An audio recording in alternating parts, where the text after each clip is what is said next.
Sinamantala ng ilang residenteng nakatira malapit sa sementeryo sa Lipa City ang undas para kumita. Nagbabalik sa report si Denise Abante. Mula pa sa barangay Inosuluban, Lipa City ang 18 anyos na si Gerald. Sa mga regular na araw, isa siyang construction worker na kumikita ng halos 300 hanggang 400 piso kada araw. At ngayong undas, sumideline muna siya sa paglilinis at pagpipintura ng mga nicho sa Antipolo del Norte Catholic Cemetery. Di hamak daw kasing mas malaki ang kita ng paglilinis at pagpipintura sa mga puntod lalo na't dagsa ang mga tao sa sementeryo.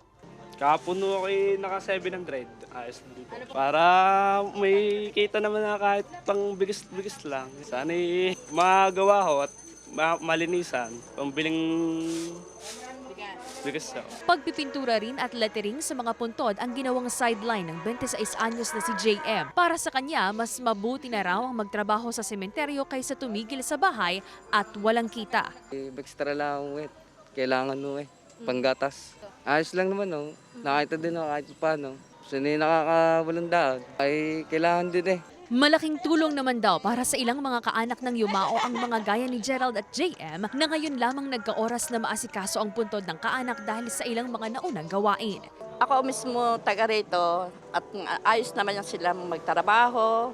Hindi sila nangunguha ng mga kanay-kanay. Saka sabi namin, o di kayo na lang ang bahalang tumingin-tumingin sa mga kandila at bulaklak para hindi mawala. Tiniyak naman ng Lipa City PNP ang 24 oras na pagbabantay sa mga sementeryo sa Lipa, katuwang ang iba pang mga volunteer para sa seguridad ng mga residenteng dadalaw sa sementeryo. Marami po tayo nakadeploy ng mga pulis hanggat mayroon pong tao dito sa lahat po ng sementeryo. Katulong po natin itong mga volunteers. Prior to that, marami na pong paghahanda at meeting na ginawa natin para po masiguro po yung maging maayos po at mapayapa po yung pagdalaw ng ating mga kababayan sa mga sementeryo. Nakaantabay din ang help desk sa harap ng Antipolo del Norte Catholic Cemetery. Kasama si Kel Ravaca, Denise Abante, Balitang Southern, Tagalog.